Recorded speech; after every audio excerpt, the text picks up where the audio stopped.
Magandang hapon. Magandang hapon. Let's do a quick video lesson, Tagalog. And our Tagalog word is tapik. Tapik. Tapik. Tapik. So, what is tapik?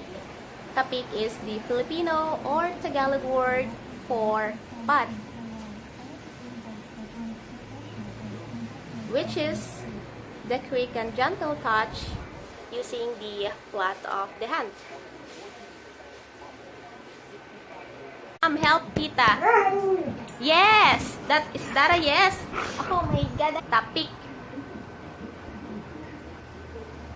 And that's all, everyone. That's all for our Learn Tagalog WOTD. Tapik. Tapik.